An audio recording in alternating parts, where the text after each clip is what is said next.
Hey everybody, welcome back to another episode of the True Safety Podcast. This week, it is me, Seth Silvers, coming from behind the podcast to talk with Apolonia. Apolonia, what are some good things that have happened in your week this week? Lots of good things. What are some good things that happened to me this week? Goldie's almost rolling over, and Goldie's my 4-month-old, and let's just see. Pandora's accident could have been worse. That's my good news. She had a really bad fall. Like the other day, she tripped on Remington, our dog's bed, and then she hit her head right on the baseboard of a bed. So the good news is that she did not split her forehead open and have stitches down it. What ended up happening was she has a goose egg, like a golf ball. You gotta watch those safety hazards for your kids. I know I do. I just look at her every day. The owie is right here for the people who can see, and I just put a Band-Aid right above it, and it just makes her feel like it's doing something that it makes her feel safe every day. Well, yeah. So that's what I get. I'm sure there is never a dull moment as you not only grow True Safety, amazing business, but also grow your family and raise your kids. So I think that makes sense that stands out to you from your week, because today we're talking about this human element that is often forgotten in safety. I think we often think about like, okay, what are the safety hazards? What are the rules? What are the standards? And we forget that there's like real people along the way. And we forget that. And I think it's easier to see with our families, but then we get into workplace and most people just like, the people around us become like numbers, and they become kind of like tools to get a job done. And we forget, hey, these are people too. So first off, I think I want to just kind of like hear your perspective on something that we talk about often here, but why do you think that safety is about way more than just having the right training?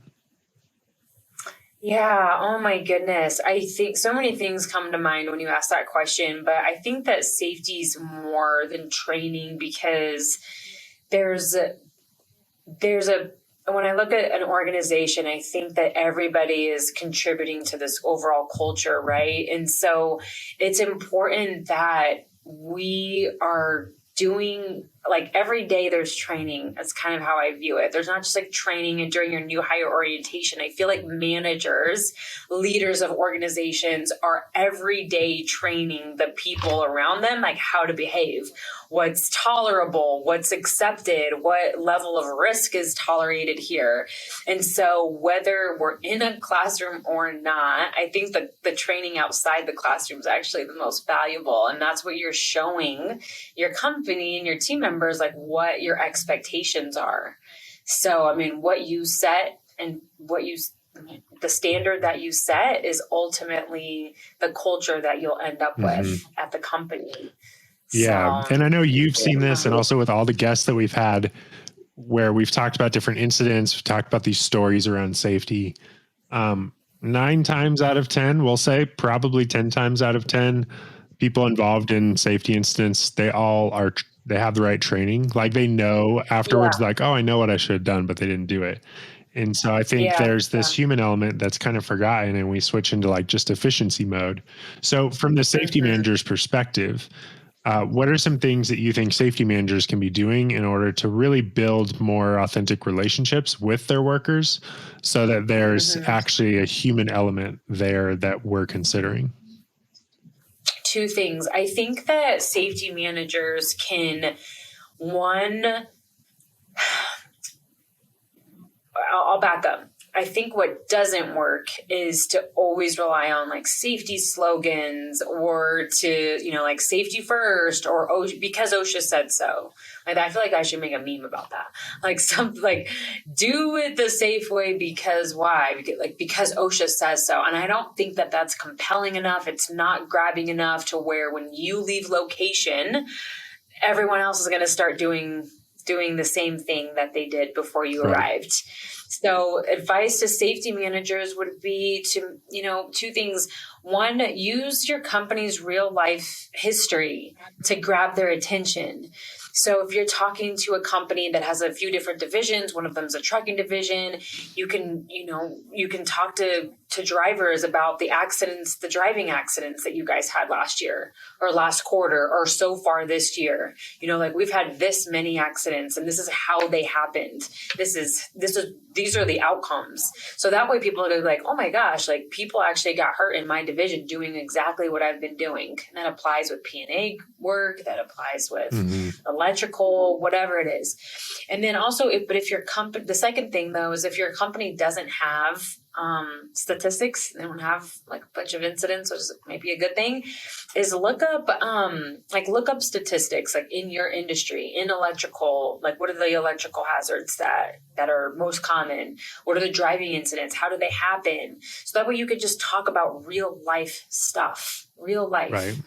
So I think that's a way for safety managers to be more effective than just being like, oh, it's just said so. Yeah. I think that's great. And I mean, we know that workers aren't going to respect safety managers. Well, I guess I don't want to say that as a statement, but we've seen that be common, that it seems like workers don't often care about what safety professionals think unless there's relationship. Like, we talked about like the fresh, clean hat coming out of college, going out there. That was you for a little while till you threw your hat in the dirt to make it look like you were a little more experienced, but there's got to be like a relationship there.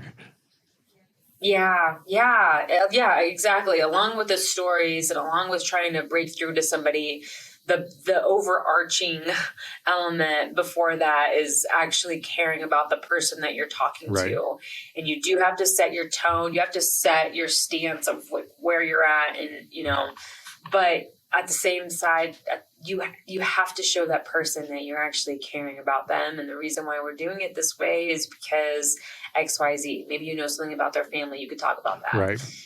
So yeah, you have to. I think that's such a good point. And, just getting to actually know them, what sports teams they like, who are their family. Like as you get to know these things, it humanizes people.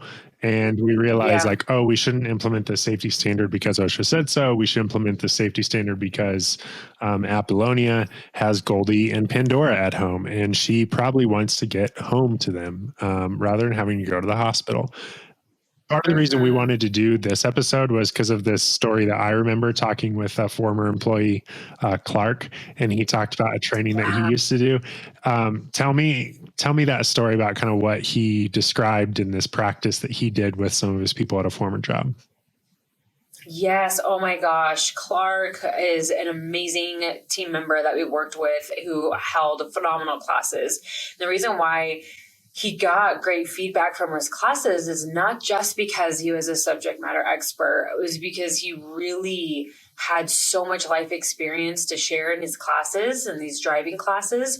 But one thing that he did, one technique that really sticks out is that he would have students write the obituary to the person next to them and how they would, they would write it out, how you would be talking to a spouse too. I mean, that's the second element to it, is how would you make that phone call to somebody's wife, somebody's mother, and explain to them what just happened on the job site. And what's really interesting is that if you heard one of our last podcasts with Brandon Schroeder, is that he's a gentleman that was in a severe arc flash incident, and his coworker had to be the one that witnessed the accident and is ultimately to somebody that had to call his spouse, his wife.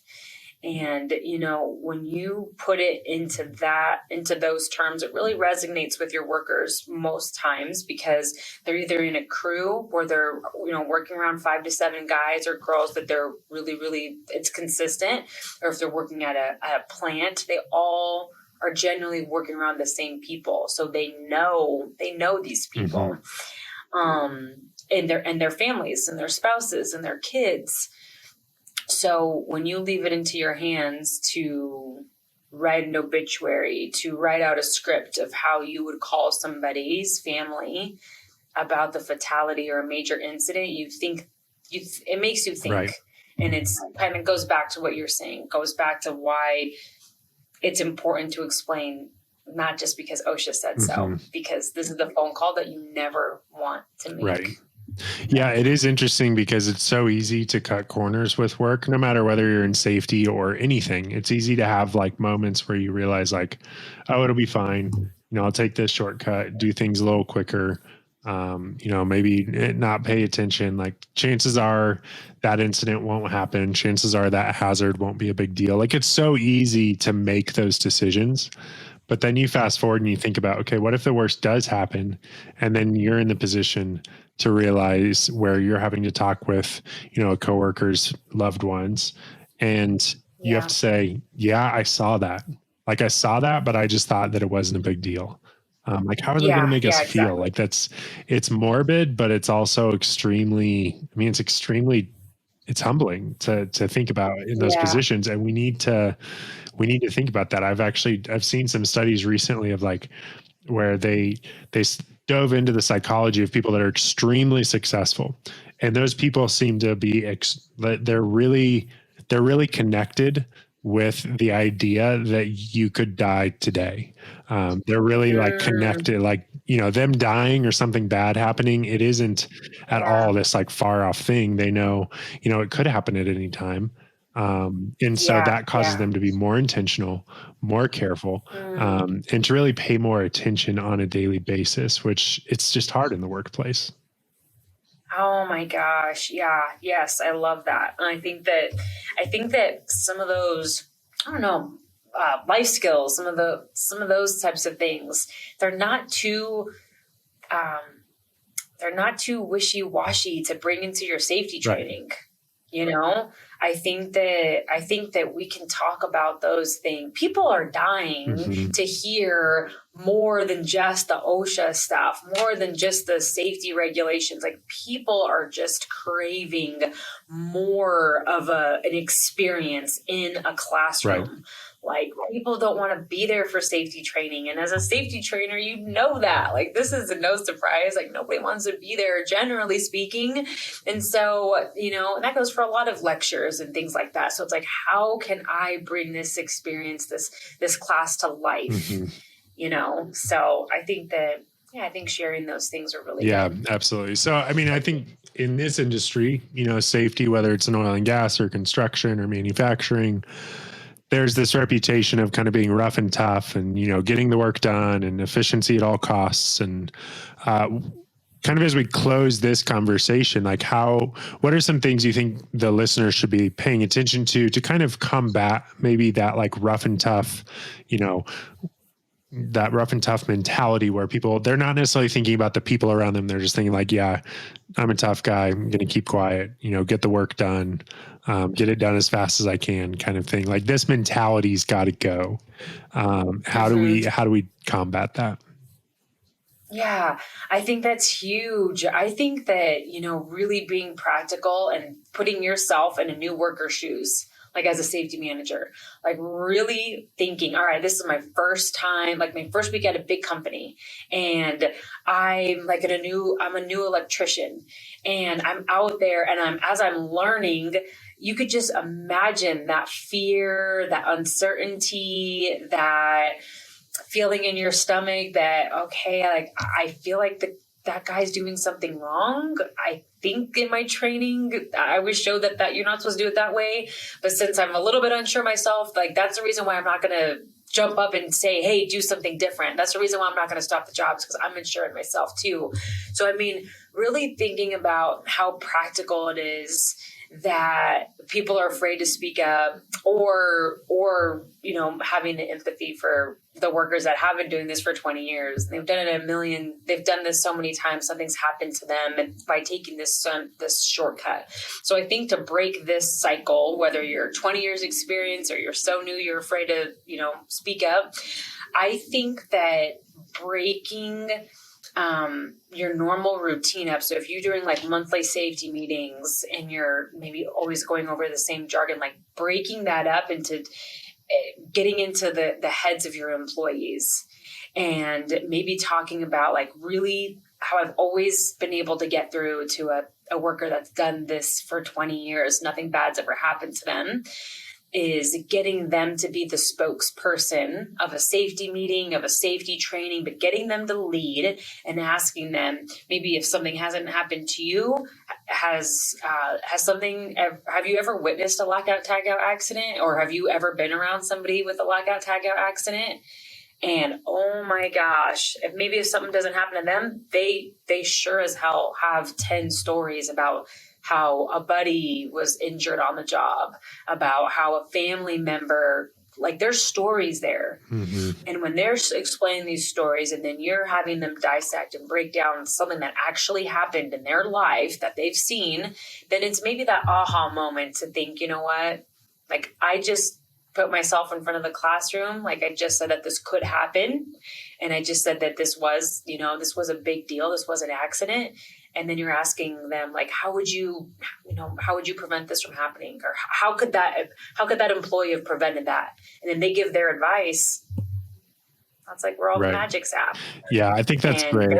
I think that's such a practical way of, rather than just saying, hey, here's what could happen, actually asking the people in the training, the people in the class, asking your workers a toolbox talk, asking them like, hey, what do you know? Like, tell me a story that you know of. Like, tell me of a safety incident of somebody that you know of. And somebody's going to have a story of somebody that they care about or somebody that they know that something happened to. And those stories put names to it, as opposed to just like mannequins in a training book.